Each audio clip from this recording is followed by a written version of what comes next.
Silakan duduk saudaraku yang kekasih. Baik, kita akan membuka Alkitab kita dari surat Paulus kepada jemaat di Efesus, Efesus pasal yang keempat. Dan kita akan membaca ayat 17 sampai ayat 32 secara bergantian. Efesus pasal 4, 17 sampai 32. Saya akan membaca 17, saudara-saudara membaca 18. Kita bergantian hingga selesai ayat 32 dari Efesus pasal yang keempat. Sebab itu kukatakan dan kutegaskan ini kepadamu di dalam Tuhan. Jangan hidup lagi sama seperti orang-orang yang tidak mengenal Allah dengan pikiran yang sia-sia.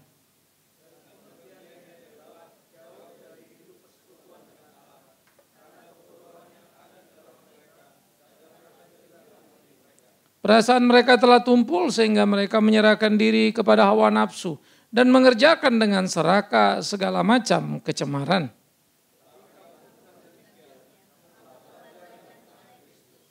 Karena kamu telah mendengar tentang Dia dan menerima pengajaran di dalam Dia menurut kebenaran yang nyata dalam Yesus.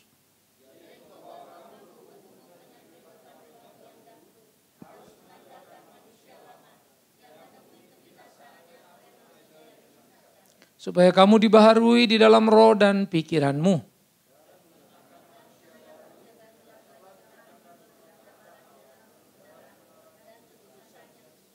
Karena itu buanglah dusta dan berkatalah benar seorang pada yang lain. Karena kita adalah sesama anggota.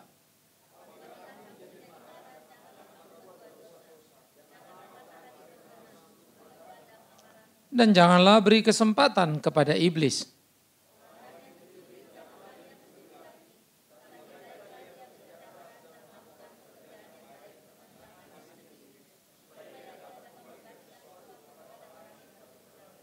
Janganlah ada perkataan kotor keluar dari mulutmu, tetapi pakailah perkataan yang baik untuk membangun di mana perlu, supaya mereka yang mendengarnya beroleh kasih karunia.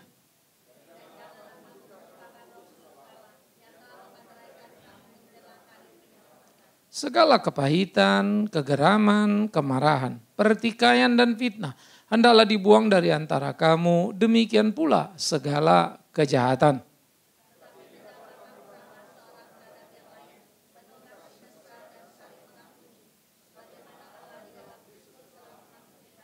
Saudara, pada waktu kita membicarakan bagian ini, bagaimana manusia baru yang digambarkan di dalam Alkitab.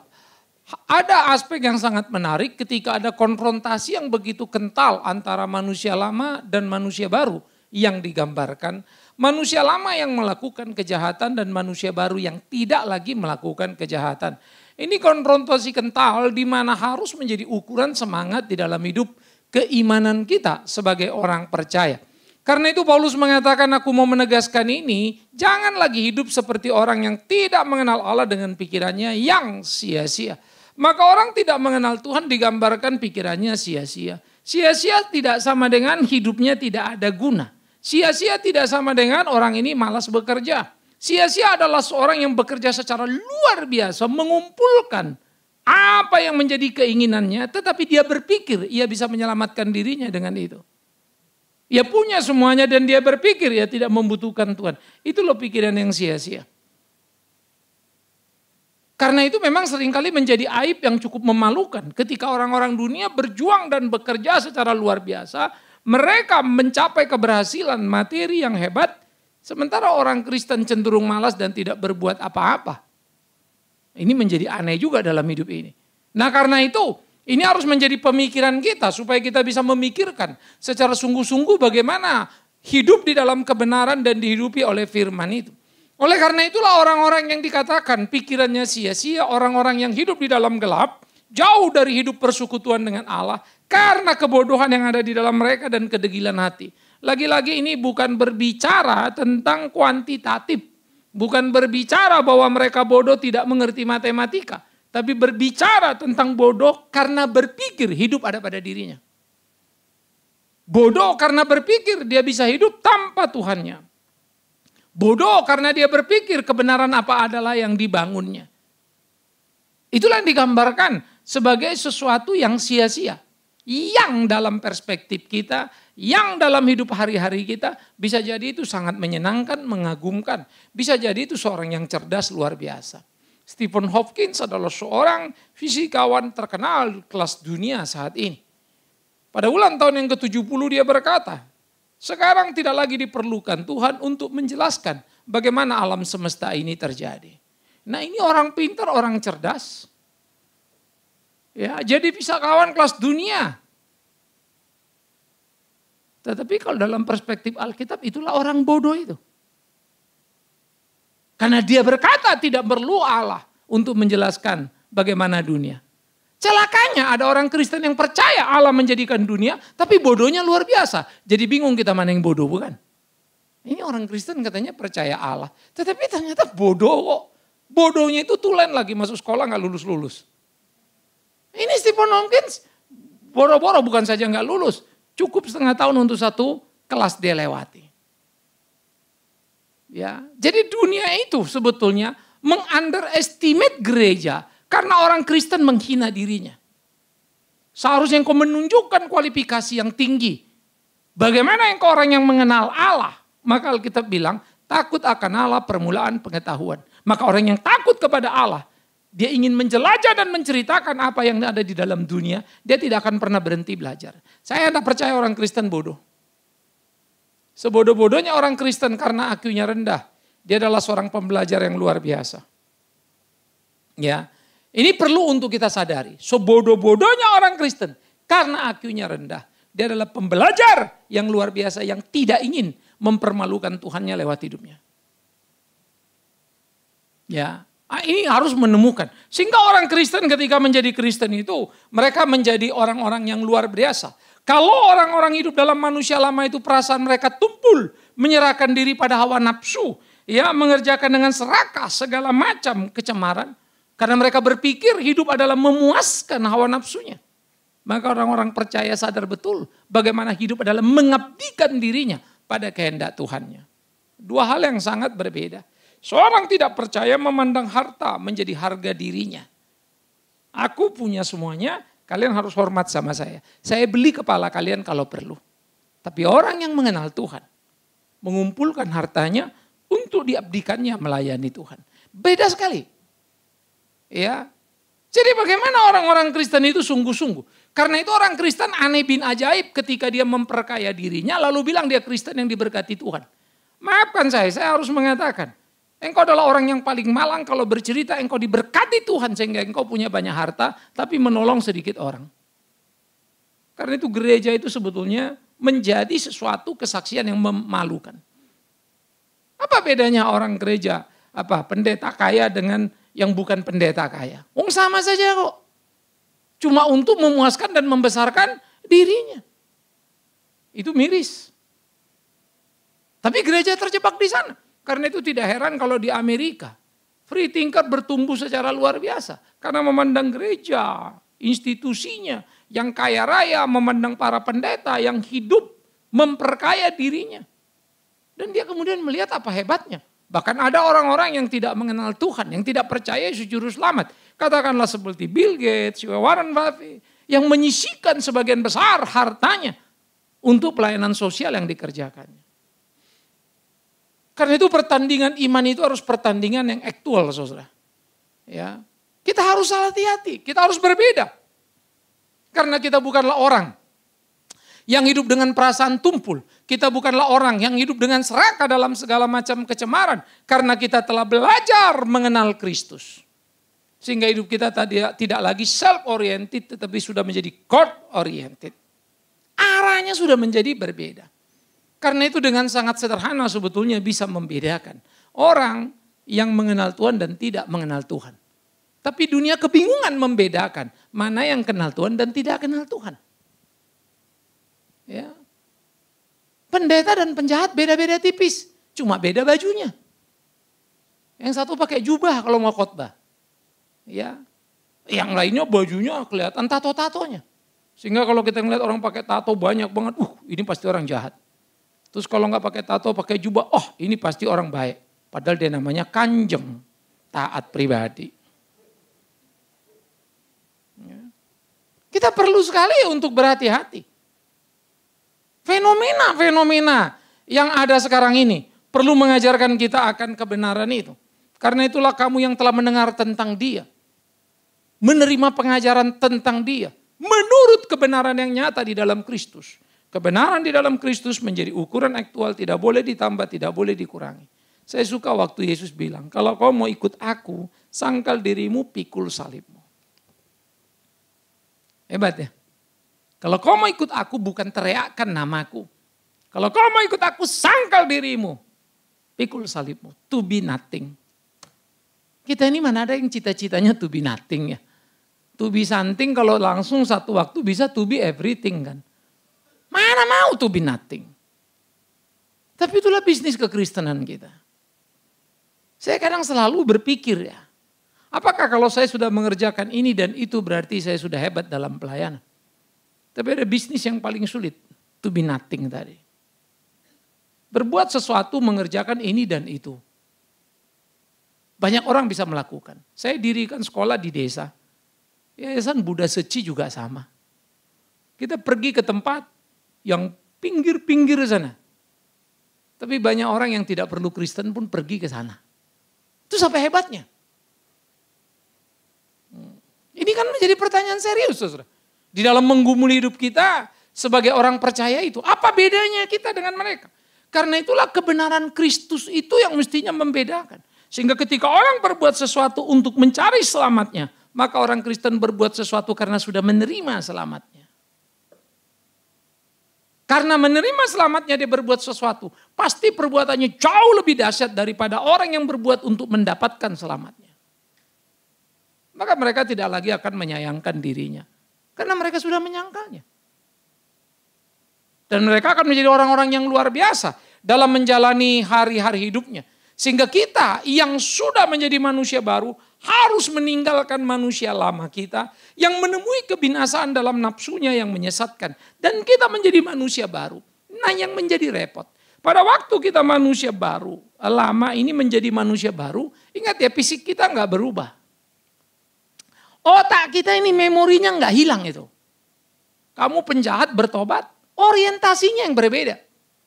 Dulu hidup kita ini bagaimana menyenangkan diri. Hidup kita ini dulu bagaimana mencari keuntungan bagi diri. Sekarang bagaimana menyenangkan Tuhan dan mau mencintai sesamanya.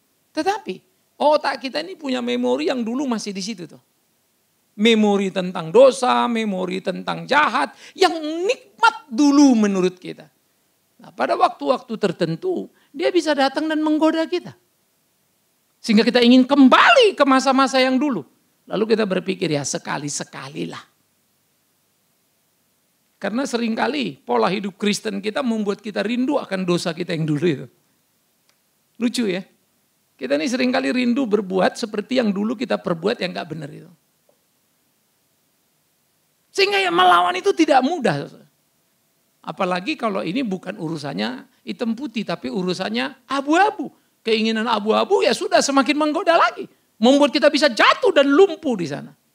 Karena itulah perkelahian pertandingan di dalam kehidupan. Yang harus kita menangkan menjadi pertandingan yang sengit yang harus kita jalani. Bagaimana menanggalkan manusia lama kita yang membawa kita pada kesesatan. Ya, yang membawa kita kepada kenikmatan palsu. Menanggalkannya dan hidup sesuai dengan kehendak Tuhan. Sehingga kita dikatakan dibaharui di dalam roh dan pikiranmu. Orang-orang yang dibarui di dalam roh dan pikirannya, dikatakan mereka mengenakan manusia baru yang telah diciptakan menurut kehendak Allah di dalam kebenaran dan kekudusan yang sesungguhnya. Nah ini penting untuk kita perhatikan. Orang yang dibaharui, diperbaharui di dalam apanya? Rohnya, pikirannya. Ya, awas, nggak usah terjebak pada trikotomi orang terdiri dari tubuh, jiwa, dan roh. Karena kalau itu mestinya bukan pikiran, dia bilangnya tuh dibarukan dalam pikiranmu. Karena dalam trikotomi pikiran itu salah satu bagian daripada jiwa itu. Ya. Karena memang Alkitab tidak pernah bicara itu. Tetapi mau dikatakan pikiran itu selalu menyangkut dengan apa yang kau lakukan. Unsur di dalam dirimu yang menjaminkan keinginanmu. Sehingga roh dan pikiran adalah dua aspek yang seringkali digambarkan sebagai berbenturan antara manusia lahiriah kita dengan manusia batiniah kita. Paulus menggambarkan, aku ingin sekali melakukan yang baik. Karena aku tahu itulah yang mestinya aku kerjakan. Tetapi kemudian aku lihat, bukan yang baik yang aku inginkan kulakukan itu. Tetapi yang tidak baik, yang aku tidak mau itu yang terjadi. Maka sekarang tahulah aku, kata Paulus. Dengan tubuhku aku melayani dosa, dengan jiwaku aku melayani Allah. Apakah Paulus kemudian menjadi orang yang dualisme? Sehingga tubuh bisa dosa tapi jiwa tidak? No. Paulus mau mengatakan, bagaimana tubuh sebagai satu representasi gairah keinginan manusia lama yang terus menerus datang dan mengganggu. Tetapi jiwa manusia batiniah menjadi sesuatu aspek yang bergairah untuk mengikut Tuhan. Tetapi ini selalu akan jadi berbenturan. Ya, tubuh memang lemah tetapi roh itu penurut. Itu gambaran-gambaran lainnya. Yaitu menyangkut kepada memori masa lalu kita. Yang selalu dibawa untuk menerawang kepada dosa. Tapi manusia baru yang bergairah untuk mengikut Tuhan. Itu sebab jadi orang Kristen tidak gampang. Omong kosong itu kalau jadi orang Kristen hanya karena dia khotbah. Omong kosong itu kalau jadi orang Kristen hanya karena ke gereja. Jangan kalian pikir kalau sudah jadi pendeta itu orang suci. Bajingan pun banyak di sana. Saya akan bilang bajingan kenapa? Lebih terhormat penjahat yang memikirkan kawannya dari pendeta yang memakan temannya. Perhatikan, lebih terhormat penjahat yang menolong temannya daripada pendeta yang menipu jemaatnya. Saya kagum pada banyak penjahat preman-preman yang hebat karena saya dulu anak nakal dan saya kenal mereka-mereka. Istilahnya itu kalau ada satu piring, satu bungkus nasi dibeli ini, bagi-bagi itu semua. Kebagian lah kita anak-anak buah ini ya.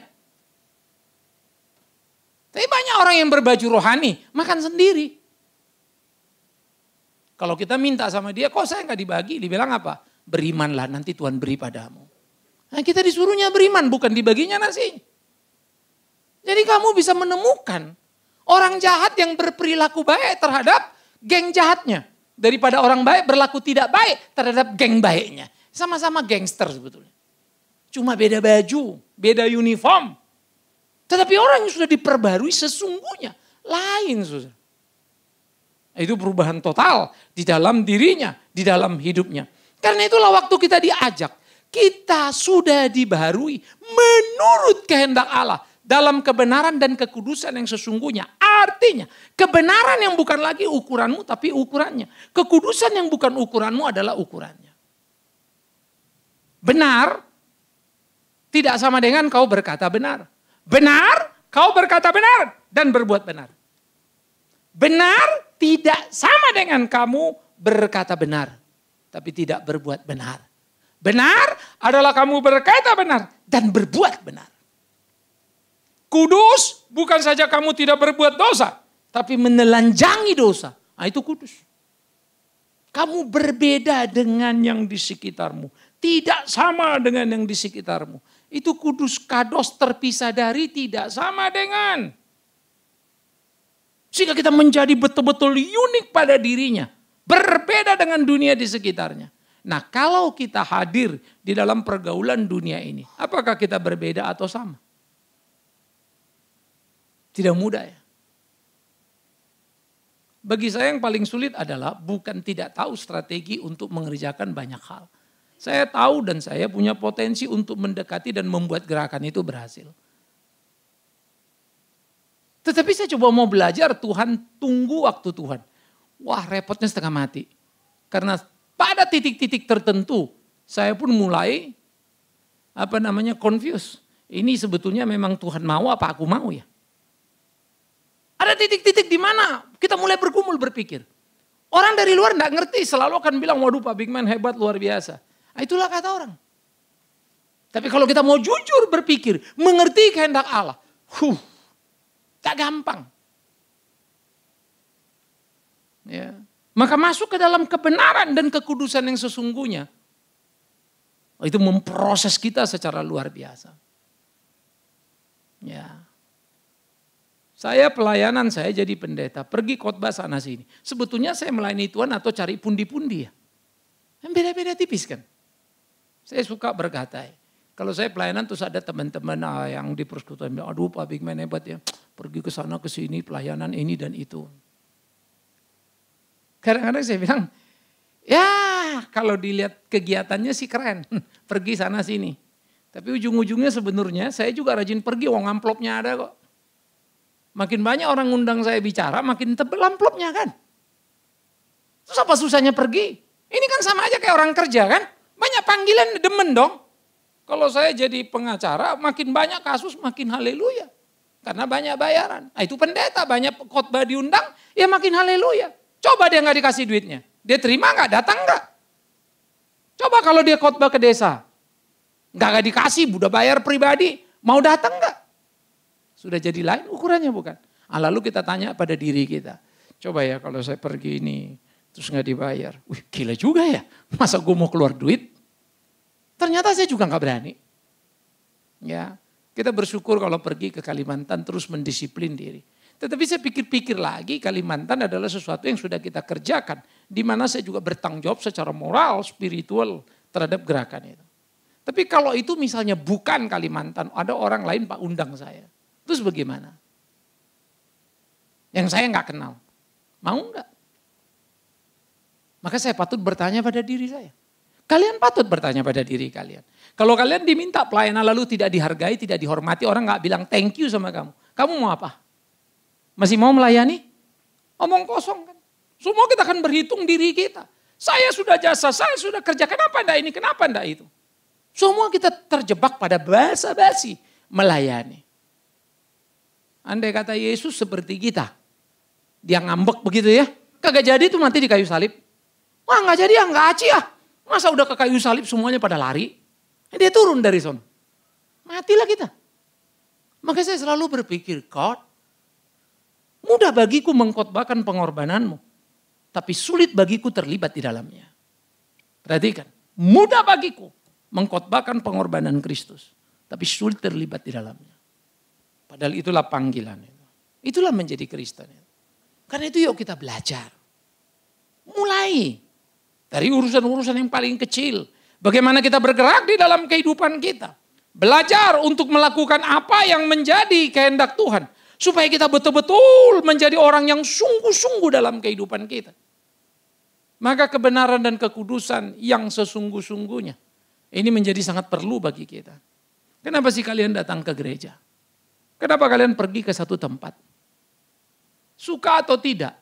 Kalau gedung ini adalah gedung gereja kita tanpa AC. Saya kurang yakin kalian datang. Halo? Hah? Ini gedung gak ada AC, mesti kipas-kipas.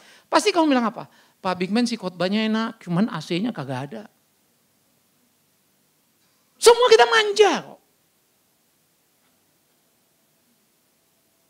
Miris ya?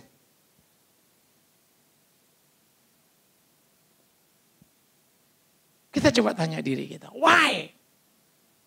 Untuk apa yang kau pergi ke gereja? Oh ada banyak teman Pak. Terus kalau misalnya temanmu itu gak ada di situ, pasti kau gak mau. Dan kau akan bertahan di mana banyak temanmu, sekalipun itu bengkok ajarannya. Karena memang kita tidak pernah mencintai kebenaran. Kita hanya mencintai aksesorisnya. Saya orang Kristen, hari Minggu ke gereja. Untuk apa? Ya saya harus ke gereja. Tapi mendapatkan intisari kebenaran tidak menjadi gairah kita. Kadangkala ya dekat rumahmu ada gereja. Tapi pergi sini, aduh ini kacau nih ajaran. Lalu ada tempat yang benar, tapi jauh. Membuat kamu harus kesulitan untuk pergi jauh. Ya, ini kita juga penting hati-hati. Jangan ke gereja karena dekat rumah. Syukurlah kalau kamu ke gereja dekat rumah benar pula lagi. Haleluya lah namanya ya. Ya sudah, kamu harus pergi sana. Tak perlu kamu jauh-jauh. Karena bukan berarti kalau kamu jauh lebih hebat daripada kamu ke gereja dekat rumah. Karena bukan soal dekat atau jauh, tapi benar atau tidak. Sehingga bukan lagi kebenaran basa-basi. Katakan A untuk A. Kalau saya khotbah salah, kalian mesti berani bilang salah. Kalau tidak, kalian penjahatnya. Ya. Saya di Twitter nge-tweet tadi ya. Kemarin. Ya. Ketika gereja jadi perusahaan, maka pendeta menjadi pemilik saham. Mengapa bisa? Umat menjadi kecewa. Padahal mereka lah yang memulainya. Ironi. Nah, itulah gereja. Gereja ini aneh bin ajaib. Pendetanya nipu, jemaatnya suplai. Begitu tahu ketipu, wah dia mulai marah. Yang bikin dia juga. Emang jemaat bisa nipu kalau jemaatnya nggak mau ditipu? Tapi jemaat mau ditipu karena sama-sama penipu.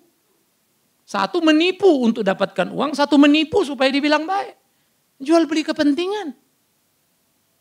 Kalau saya khotbah gini, bisa jadi kalian juga nggak suka kan? Oh, Pak Bigman khotbah terlalu keras. Tapi aku mencintaimu saudaraku. Yuk kita mandi basah. Hidup susah. Tapi jalan kita benar. Ya. Jangan pernah mengharapkan satu pengakuan dan penghormatan. Kalau engkau mau melayani Tuhanmu dengan baik dan benar. Mungkin kalau saya pilih itu, saya tidak mau ngurusin gereja begini. Ngapain? Cuman beberapa orang saja. Saya tidak usah pegang jemaat. Saya muter seluruh dunia yang undang saya. Saya tinggal pasang aja muter sana muter sini ya. Jadi pendeta Simatupang. Siang malam tunggu panggilan khotbah ya. Pergi sana pergi. Enak kan? Saya kalau keluar kota disambut luar biasa. Semua disiapkan. Dimanjakan kita. Tapi demi panggilan pelayanan. Yang bertanggung jawab saya udah lama di gereja. Waktu saya banyak habis di sini. Ya. Karena saya tahu kalau saya mati, Tuhan gak tanya berapa kali kau khotbah Bigman. Yang dia tanya sama aku, berapa jiwa yang kau bereskan. Dan saya berdoa kiranya jemaat ini adalah dombaku. Itu dreamku. Karena belum tentu aku kenal kalian semua, belum tentu ngurusin kalian semua. Tapi paling tidak adalah yang kulakukan. Mengajar dengan teliti, dengan sungguh-sungguh. Ya. Kita punya gairah yang sama. Kita jadikan ini rumah kita. Di mana kita belajar sungguh-sungguh. Sehingga lewat gereja ini kita belajar memberkati. Ya, kemanapun kita pergi. Itu yang perlu kita bangun. Sehingga saya sebagai pendeta tidak boleh menjadi pekerja gereja. Yang perlu kerja supaya dapat upah. Nah, kalau nggak dapat upah nggak kerja dong. Kalau nggak kerja kan susah nih. Sehingga geju-geju ke kantor, ke gereja, jadi orang upahan. No, kita mesti jadi anak Tuhan. Kita mesti menjadi pride dan kebanggaan. Itu sebab, kalau saya tidak dihargai, saya tidak pusing. Yang saya periksa diri saya benar apa enggak? Benar enggak yang saya katakan? Kalau benar saya jalan terus. Bodoh amat tinggal sendirian. Tapi kalau saya yang brengsek, bodoh, itu cilaka. Tuhan akan hukum saya. Kadang-kadang saya sering berdoa. Kalau ada satu kasus yang rasanya kesel, jengkel, berat. Dan doa kamu tahu. Kadang-kadang saya juga emosi begitu. Tuhan, kalau memang aku salah, hajar aku. Tapi kalau tidak, bela aku. Cuman kadang-kadang saya pikir kalau Tuhan bela saya dalam maunya saya, tentu dihajar orang lain itu ya. Jahat juga tuh doa ya. Kedengarannya halus, tapi kupojokkan Tuhan. Gak bagus juga. Lalu habis itu saya duduk lagi, diam lagi, mikir lagi. Kadang-kadang kesel kok kayaknya Tuhan gak belain kita. Tapi ada jahatku juga. Begitu babak belur yang sebelah sana, puji Tuhan. Halo, hilang lagi kekristenan itu. Gila loh saudara. Baru saya pikir, Tuhan susah amat ya. Ada banyak orang yang jahat, menipunya mengerikan. Masih bisa lolos dan berkibar itu saya kadang-kadang, aduh kapan deh Tuhan ngerenyek dia ini gitu ya. Rasanya kesel banget gitu. Penipuannya kita tahu persis. Persis, bukan praduga-praduga lagi. Tapi mulus aja itu. Kadang-kadang kita jengkel. Kalian masuk kalau dalam dunia pelayanan itu masuk betul. Muntah darah kalian. Sampai banyak orang bilang, saya mau ke gereja Pak tapi tidak mau masuk ke dalam. Loh kenapa? Mendingan saya tidak tahu dalamnya jadi tidak kecewa. Saya bilang mesti tahu kau dalamnya. Jangan barang busuk kau di situ terus. Memang kau tidak di dalam, tapi di tempat itu busuk juga kau. Kamu harus tahu dalamnya. Supaya kalau busuk tinggalkan itu. Termasuk gereja ini. Bergaullah dengan Bigman Sirait. Jangan-jangan di mimbar bagus keren dia ngomong ya. Tapi begitu duduk sama kalian, jelek juga kawan ini rupanya. Ya. Mungkin, jangan bergaul. Artinya kamu tahu Pak Bigman ini cuma ngoceh doang. Itu hidup kita. Semua teman-teman kalau kalian selesai kebaktian salaman ya. Haleluya, haleluya, haleluya, haleluya. Ya haleluya semua. Sampai tempat parkir udah gak beda itu. Apalagi di jalan raya. Makanya kalau kita berdoa syafaat saling mendoakan satu dengan lain. Semua saudara seiman. Urusan dompet beda iman itu. Yang seiman kan kita. Uang saya gak ada agamanya.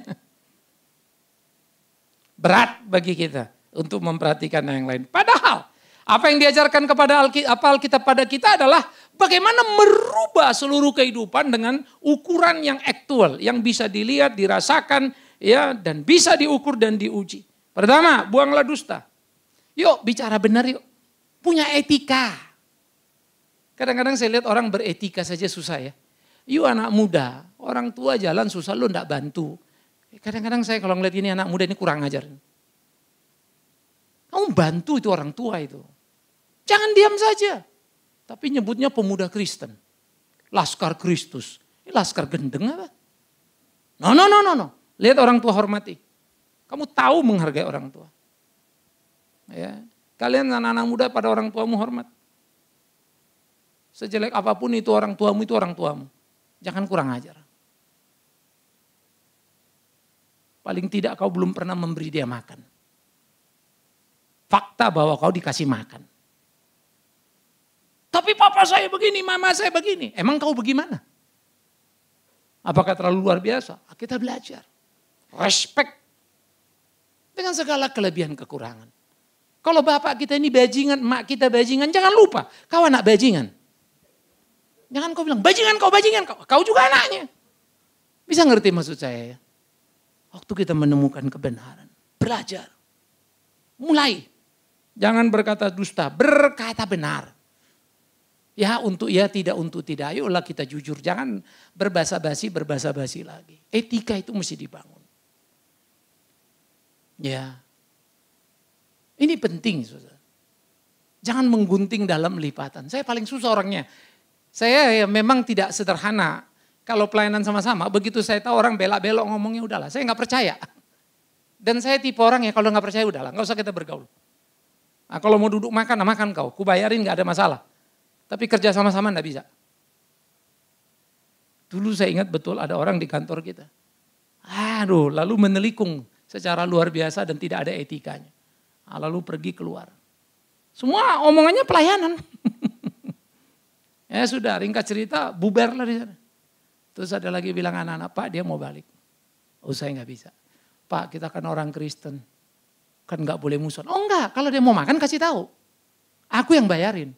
Tapi kalau kerja sama, enggak. Sampai kapanpun nggak bakal. Bisa ngerti maksudnya. Saya nggak bisa percaya dia. Bagaimana saya suruh kerja sama dengan orang yang saya nggak bisa percaya. Tapi berteman makan, nggak ada masalah. Ketemu saya sapa dia, makan saya bayarin. Orang jahat aja kita tolong kok ya. Tapi kalau kerja sama, saya nggak bisa percaya. Tuhan Yesus pun disuruhnya si Yudas pergi. Yudas lakukanlah yang mau kau lakukan. Apa yang dilakukannya? Menjual Tuhan Yesus. Jangan sampai Tuhan membuang kita. Jangan sampai kawan tidak menghargai kita. Biarkanlah A untuk A. Bangunlah etika yang pantas. Jangan bikin yang nggak pantas. Apalagi kemudian kita atas nama pelayanan. Kadang-kadang saya nggak ngerti. Ya, orang telikung. Sekarang ada kehidupan gereja ini kadang-kadang mengerikan ya. Dan saya harap jemaat itu jangan terlibat pada hal-hal yang salah. Kalau kau marah, dikatakannya, janganlah kamu berbuat dosa. Jangan matahari terbenam sebelum padam amarahmu. Ini bukan soal matahari nanti terbenam, kau belum ngampuni misalnya. Lah kalau terbenamnya jam 6, kau marahnya 6 kurang 5 ya. Baru reda setengah 7, masa gara-gara itu kau dosa.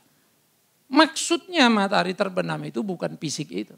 Tetapi jangan sampai hari berganti kau simpan amarahmu. Artinya menyimpan amarahmu menjadi benci dan dendam. Selalu ingat ya, banyak orang menjengkelkan kita. Tapi mbok sekali-kali lihat diri kita menjengkelkan orang lain apa tidak. Ya. Ada orang yang selalu lihat semuanya salah. Ini begini, ini begini, semua salah. Saat pendeta, saat apapun semuanya salah. Satu pun tidak ada yang benar. Lalu orang tanya saya, Pak ini gimana ya? Kok dia ini begini ya? Semua dia bilang salah. Cuma satu penjelasannya. Sebetulnya yang masalah dia. Dia masalah, ngeliat semua orang jadi masalah buat dia. Ya. Bedouin, ini ada satu cerita di Timur Tengah. Kalau di Indonesia namanya si Mukidi ya. Si Mukidi ini datang ke dokter. Aduh dok, aku nih sakit berat dok. Perutku, aduh sakit dok. Palaku, aduh sakit dok. Pegang kakiku, aduh sakit dok. Pegang lapak, aduh sakit dok. Semua sakit. Dokter ini obatnya apa? Akhirnya dokternya kasih obat. Satu macam saja dia pulang. 3 hari lagi apa? Kira-kira 4 hari lagi dia balik. Aduh dokter, semua sudah hilang sakitnya. Obatnya hebat bener. Dokter kasih obat apa? Dokternya bilang cuma antibiotik. Kenapa? Karena yang sakit itu telunjukmu, Bukidi, bodoh kali kau. Kau pegang, kau bilang dadamu sakit. Kau bilang kakimu sakit, telunjukmu yang sakit. Jangan kau salahkan kakimu, kepalamu, badanmu. Semua kau bilang, ini sakit, itu sakit. Dodol ya. Oh yang sakit telunjuknya bisul. Pegang ini sakit dong. Dia bilang dadanya yang sakit. Nah itulah kita ini kalau sudah sakit, ketemu orang, wah ini payah, wah ini semuanya payah. Lalu kita tanam amarah itu. Tenggelam kau di amarahmu. Tidak pernah kau hidup damai dalam hidupmu. Dunia ini tidak bisa seperti yang kamu mau. Ya. Saya pelayanan sungguh-sungguh. Saya enggak punya motif apa, tapi saya tipe orang kalau ayah. Saya kalau nggak suka, saya bilang nggak suka. Sehingga cenderung orang bilang kasar, tidak ada kasih gitu ya. Ya kalau kau jelek, aku bilang jelek. Saya kurang bakat mengobrol pujian. Ih cantik deh, memang jelek kok bilang cantik. Lalu orang bilang Pak Bigman gak boleh lah ngomong gitu. Ngomong yang sedikit positif. Positif terus gimana? Ya orang gak usah bilang jelek lah Pak. Ini kurang bagus kan selesai. Bukan kurang, memang jelek lah bagaimana dong. Nah kalau kurang cantik kan beda sama jelek ya. Cantik cuma kurang. Memang jelek. Kenapa mesti basa-basi sih? Nah, saya enggak bisa itu memuji-muji. Jadi kalau kalian enggak pernah saya puji. Lalu bilang Pak Bigman kayaknya enggak pernah muji kita. Harap maklum kau itu laku. Enggak bakal ku puji kau. Kalau kau baik sudah semestinya. Saya pun enggak nunggu pujianmu. Kalau aku baik memang itu harus. Ya, pendeta masa enggak baik? Saya harus bergulat untuk jadi orang baik. Bukan supaya kalian puji. No.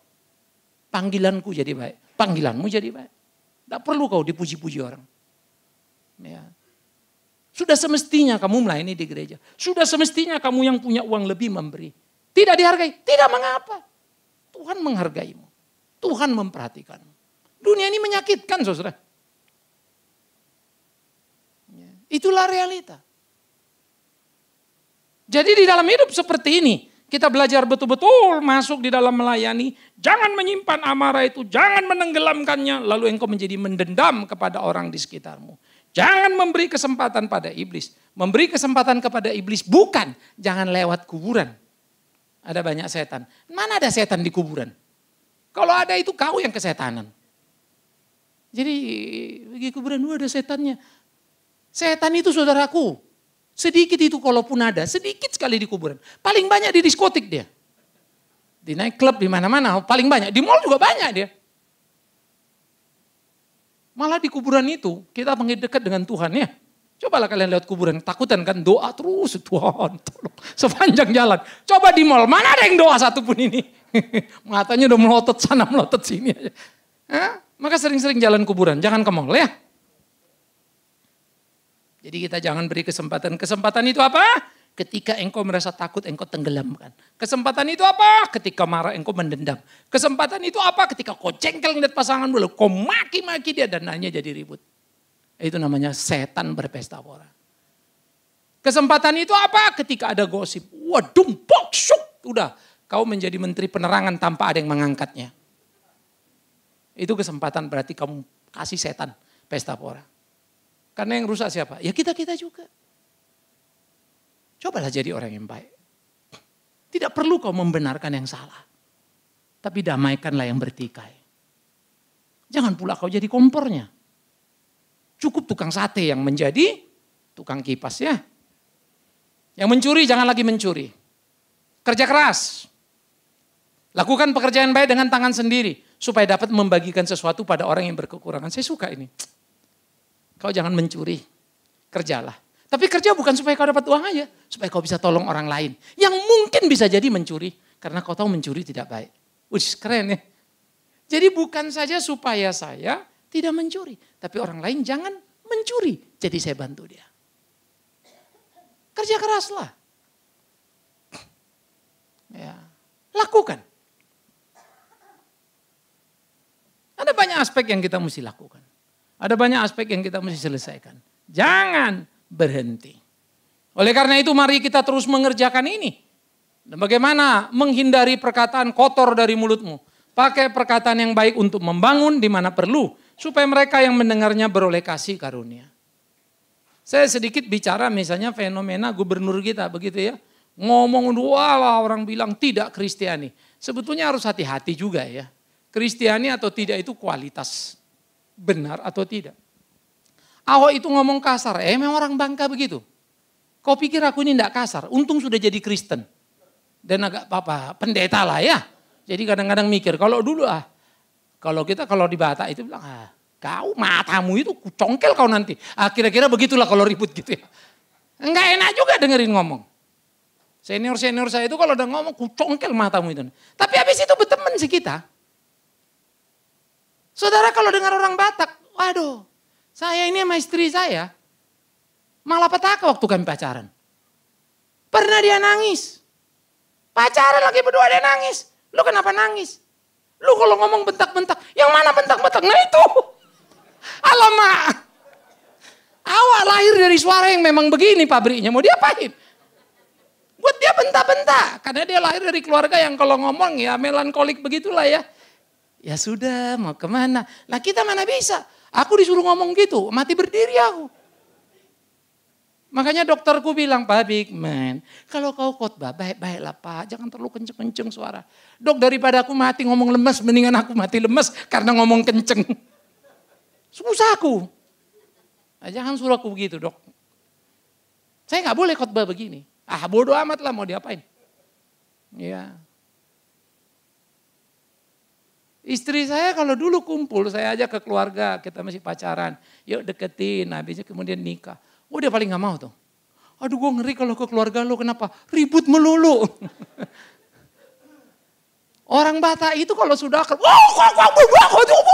tetangga memang pikir itu berkelahi. Apalagi orang Jawa Solo kalau dengar itu mati berdiri semua itu. Maaf saudara, itu orang Batak. Suaranya itu kayak kagak ada aturan.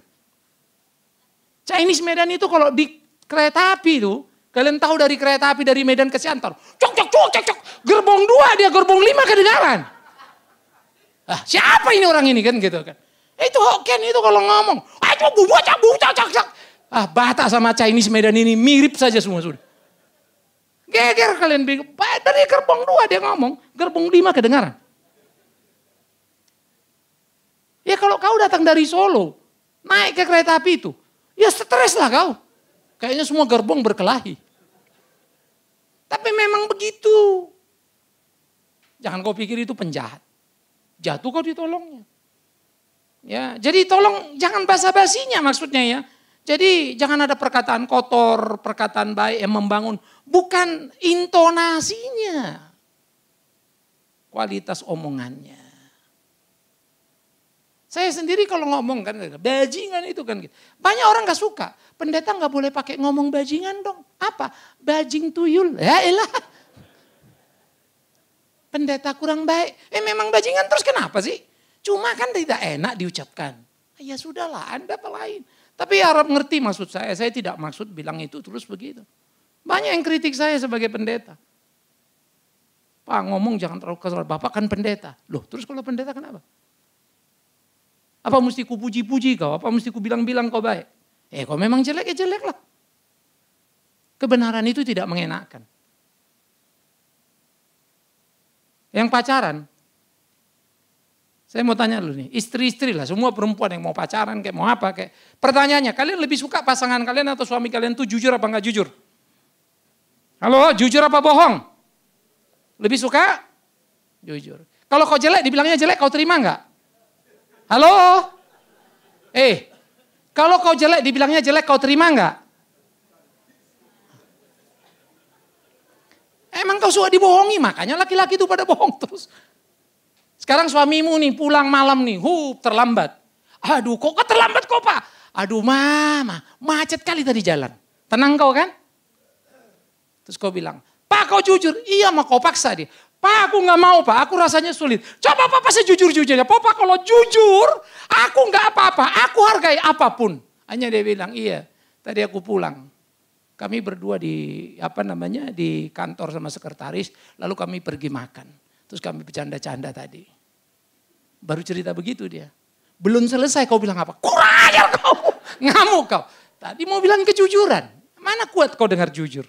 Sudahlah jangan bohong kau ya. Memang kau suka dibohongi. Halo? Makanya laki-laki pun suka dibohongi. Maka kalau dia ngeliat perempuan itu original, belum dandan. Tidak nafsu dia bilang dia. Ah, jelek kali kau. Begitu dandan, cantik kali kau. Padahal 3 senti tebalnya. Ya, jadi ayolah kita belajar lah gitu ya. Yang biasa-biasa saja. Ini hidup jangan dibangkas bungkus nggak karu-karuan. Jangan dukakan Roh Kudus yang memeteraikanmu menjelang hari penyelamatan. Artinya mendukakan roh, hidup tidak seperti yang Tuhan mau. Jalani. Tetapi kalau kau marah, marahlah karena memang pada poinnya. Bukan melontarkan emosimu yang berlebihan. Itu 2 hal yang berbeda ya.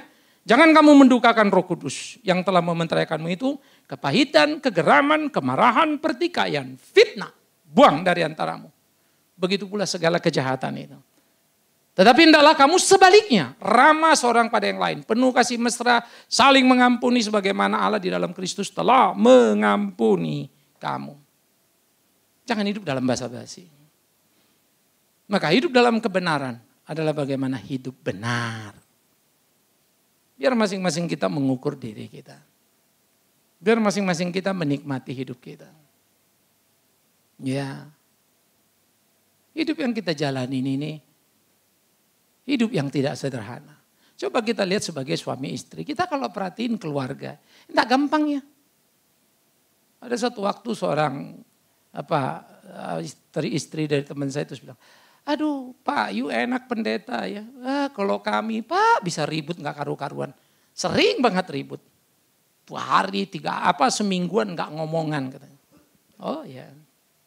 Enak kalau pendeta nggak ribut. Saya ketawa. Lu kok ketawa Pak? Dari mana kau tahu pendeta nggak ribut? Loh kan kalau pendeta khotbah katanya damai, aman, tentram keluarganya. Bohong itu pendeta itu. Saya bilang saya juga suka ribut sama istri saya. Dulu pun sama. Bisa 2 hari, 3 hari kita nggak ngomongan. Kalau sekarang 2 jam lah.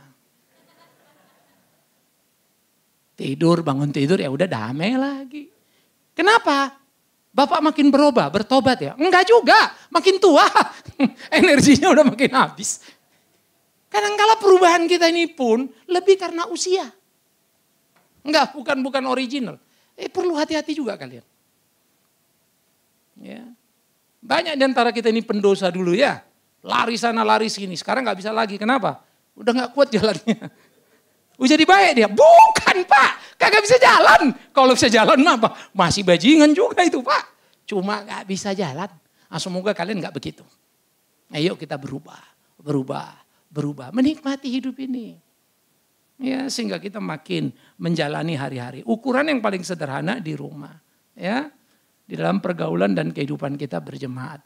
Biarlah Tuhan tolong kita, pimpin kita. Coba lihat istrimu. Suami lihat istri lihat suami. Coba lihat wajahnya, udah berubah belum? Tapi demi Tuhan yang hidup ya. Kalau kau mau mengukur gereja, ukur rumahmu. Jangan terlalu capek kita menilai orang lain. Ya, belajarlah keras terhadap diri, nilai dirimu. Ya, kebahagiaan hidup, keberhasilan hidup, bukan berapa punyamu. Tapi bagaimana keluargamu hidup takut akan Tuhan. Biar itu jadi doa kita, semangat kita. Bagaimana kita sungguh-sungguh melayani Tuhan. Biar itu jadi doa kita, semangat kita. Percayalah Tuhan pasti tolong kita.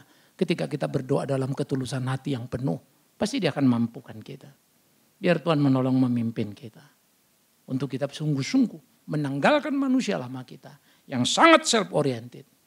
Dan hidup dalam manusia baru yang God oriented. Sehingga kualitas hidup kita mengalami perubahan. Tetapi itu kerjakan dengan aktif. Tak hanya melipat tanganmu. Kalau kau mau marah dan mau memaki-maki, mulai kendalikan marahmu. Kalau biasanya kau marah, lalu mengeluarkan kata yang tidak enak, marahlah tanpa kata-kata itu. Syukur-syukur besok terus tambah lagi dan terus berkurang, terus berkurang. Ada istri yang bilang, Pak, saya tidak pernah marah sama suami saya. Tanya suaminya, istrimu tidak pernah marah? Oh iya Pak. Baik dong. Oh enggak Pak. Kenapa? Dia memang enggak marah Pak. Tapi kalau diam sebulan Pak. Ya sama aja itu mah. Iya. Enggak marah tapi diam sebulan. Saya enggak diurusin Pak. Makan sendiri, apa sendiri. Tanya enggak mau dijawab. Maaf ya. Jadi jangan kalian pikir kalau kalian enggak ribut berarti kalian enggak ribut. Hanya karena tidak ngomong. Tapi masa bodoh. Bukan itu. Yuk kita jalani hidup kita dalam gairah yang penuh. Biar Tuhan tolong kita, pimpin kita makin dewasa dalam hidup iman kita. Kita berdoa.